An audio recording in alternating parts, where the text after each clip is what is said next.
I want to start this off by saying that I've never believed in a heaven or a hell or any of the various other supernatural myths and legends.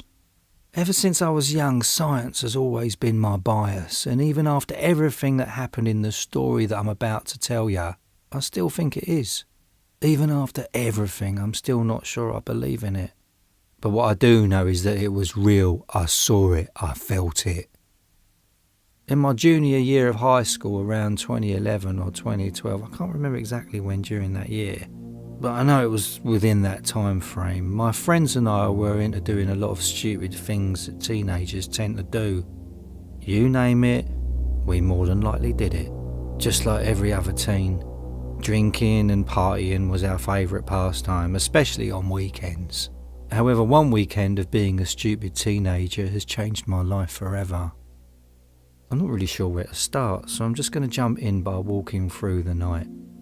Our group got together as around 5 of us, and we somehow all came up with the decision to go and explore in our state's most haunted cemetery. Why not, right? Something fun to do in our small city, I guess. And one of my friends had a Ouija board, and she decided it would be a fun thing to do while we partied there. We loaded up my car with all of our alcohol, weed, and of course that damn Ouija board.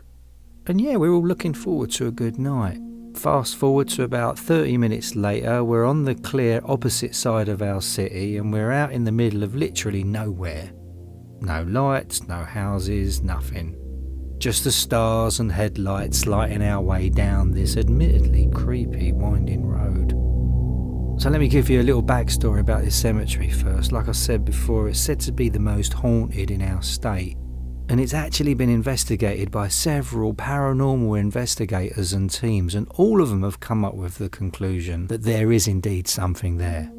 Eyewitness testimonies state clearly the same kind of phenomenon.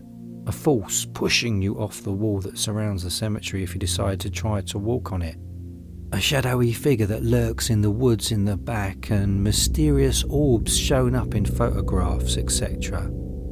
This graveyard is the resting place of hundreds of people, from old governors, children to Civil War soldiers who died in battle.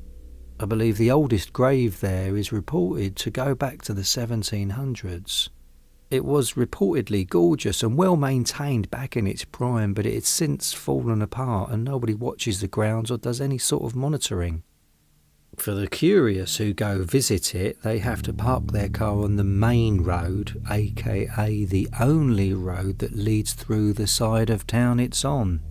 Then you got to climb a chain fence that is meant to keep people out, and then you walk down a 2-mile dirt road that leads to the front gates. And once at the gates, you got to climb the infamous 5-foot brick wall that surrounds the cemetery. And you got to do all this because the front cemetery gates are chain locked. We pulled up to the dirt road, we got out and we started our trek, and once at the front gates, and I don't know if anyone else felt it, but I could immediately feel that something was off. But at the same time, something drew me in. We all helped each other over the wall, and once we were all in, the party began. We ran around screaming and yelling for the ghosts to come at us, and we went hunting for the shadowy figure that was supposed to have been seen, and we walked around the wall, and the only time anyone fell off was because they were too drunk to keep their balance. Oh, that was so funny. Needless to say, none of us saw anything, none of us heard anything, and no one had been pushed off the wall by invisible hands. And then we all decided to give the Ouija board a go, and with the Ouija board in my hand, something drew me to a grave that was a little way towards the very centre of the cemetery. We all sat around the grave, and of course we placed the board on top of it. We asked the typical questions, and as we expected, nothing happened. Eventually we just got bored, sober and out of things to do, so we all decided to head home. I dropped everyone off at home, and then when I got back to my house, I just passed out. The next few days went by and they were just normal school days, but then something changed. One night I went to sleep and my life changed forever. I woke up from my sleep, or at least I thought I did, but I quickly learned that I hadn't. I will always remember how vivid it was and how it felt to look at myself sleeping in my bed. Whatever this place was real. It wasn't a dream and it wasn't real life. I was looking at real life.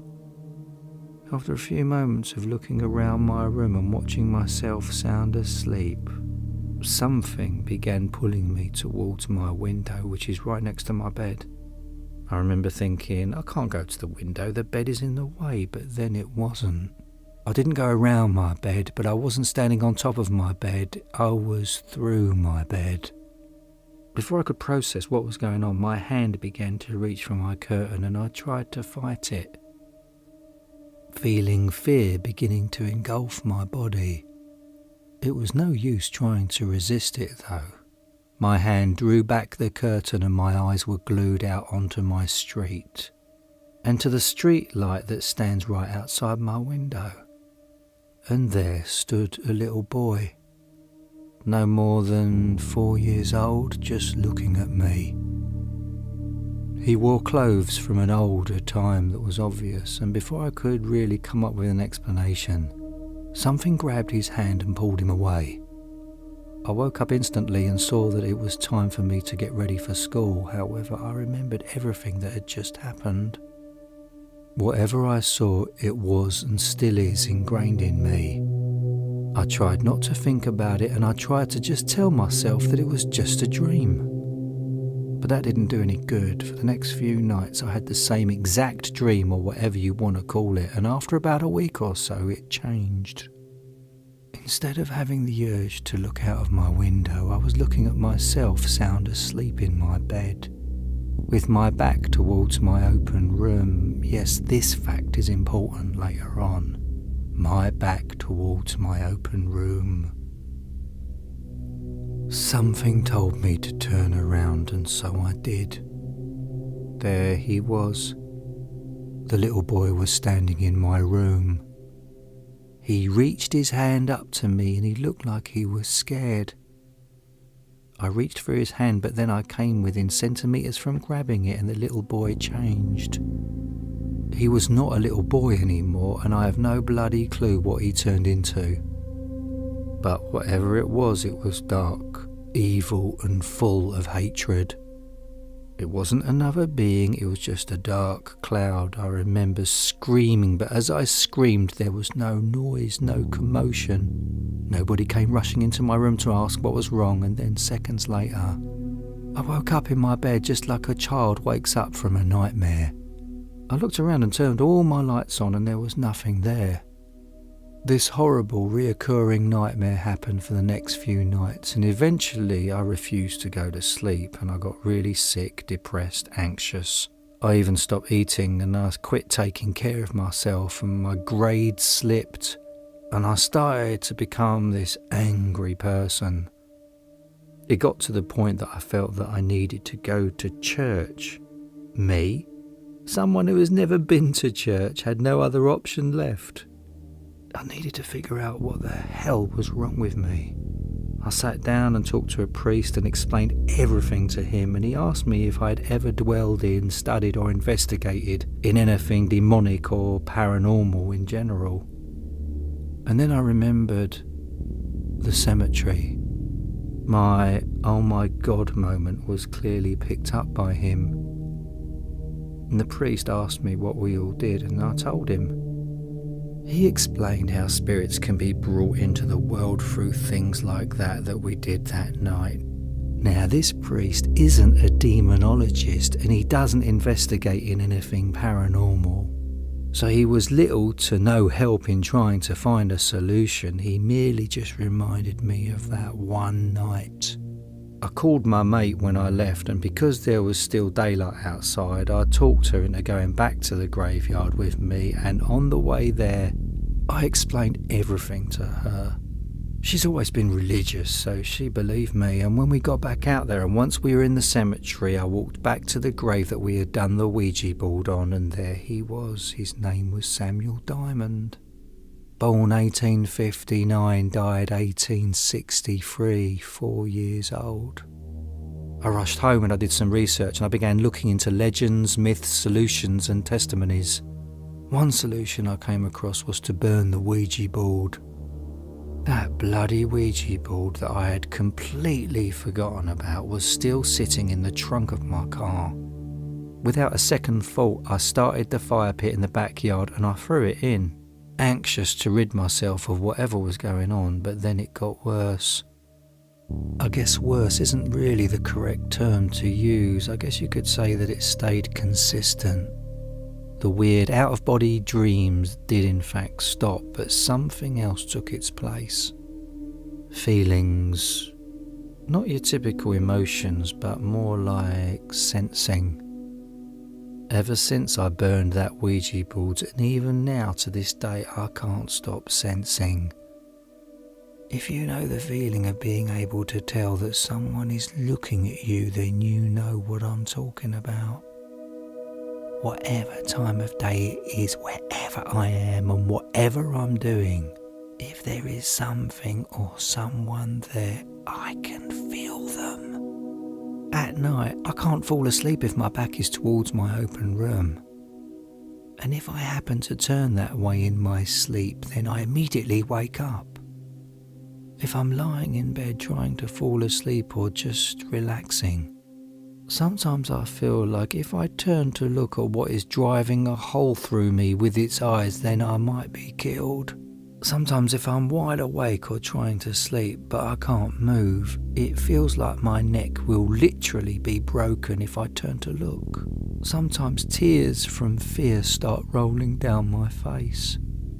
I'll admit these extreme cases haven't happened in a long time, but the mild ones still do.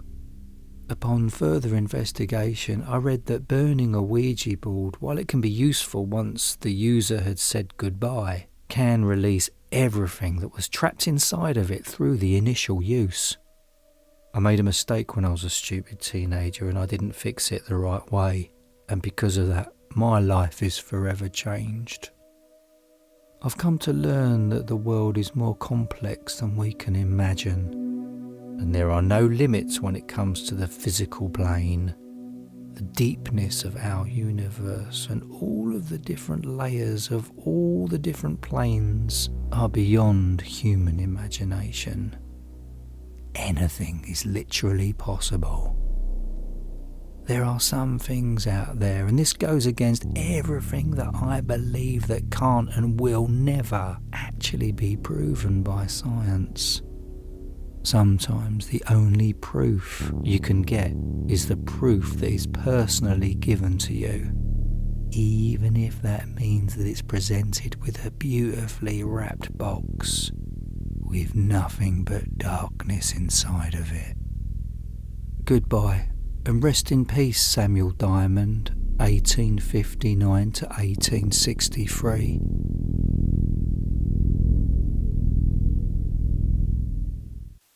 Check out my other YouTube channel, Horror Film Reviews from the Clown.